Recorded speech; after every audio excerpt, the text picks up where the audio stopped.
Mr. President, today I also want to talk about our need to protect our civil liberties and our constitutional rights. When I joined the Senate in 2007, I was a bit of an outlier.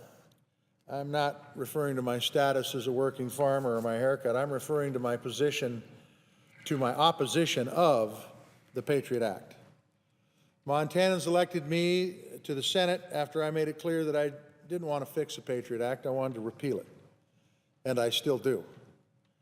But recent events are refocusing many in the Senate on my concerns with the Patriot Act and some parts of the Foreign Intelligence Surveillance Act, or FISA. A recent national survey reveals Americans are shifting in favor of reining in government surveillance programs. In fact, since 2010, nearly twice as many Americans say government spying is going too far and restricting our civil liberties. Folks like me are now mainstream. Support for repeal, or at least changes to the Patriot Act, is up among both Democrats and Republicans. As a result, more members of Congress are expressing their concerns about the extent of the government's spying programs. And the nation's finally talking about how to fundamentally balance our civil liberties with our national security.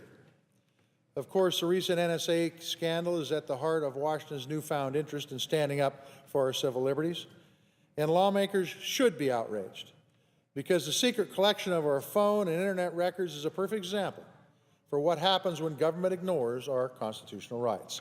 Mr. President, we didn't need Edward Snowden to tell us that the federal government is circumventing our constitutional rights.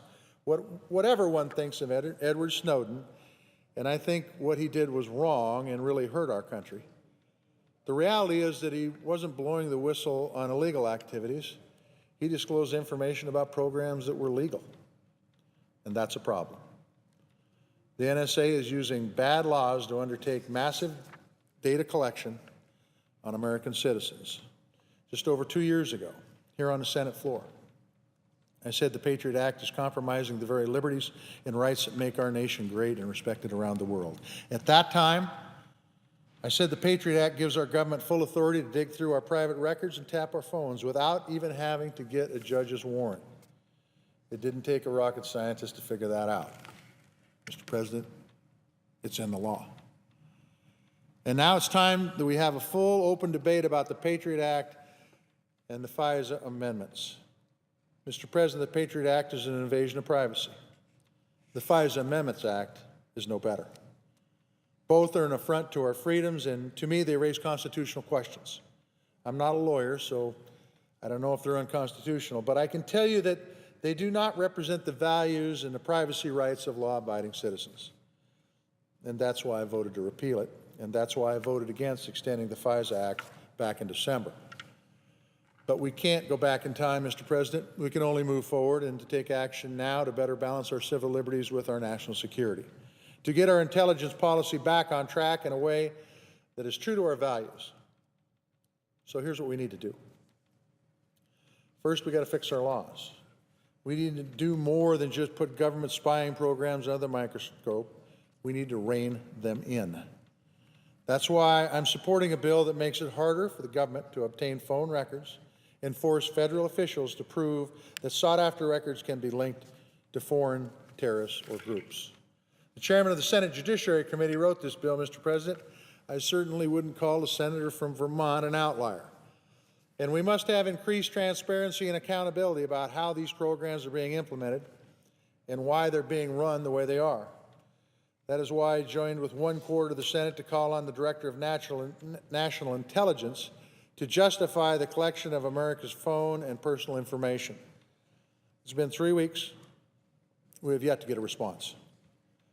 We need answers, and they need to be truthful.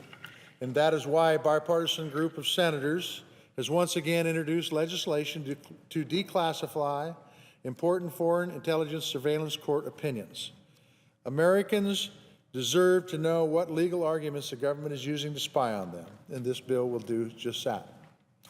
And Madam President, we need a functioning Privacy and Civil Liberties Oversight Board. The Privacy and Civil Liberties Board is charged with making sure national security measures do not violate the rights of law-abiding Americans. For years, seats on the panel sat empty.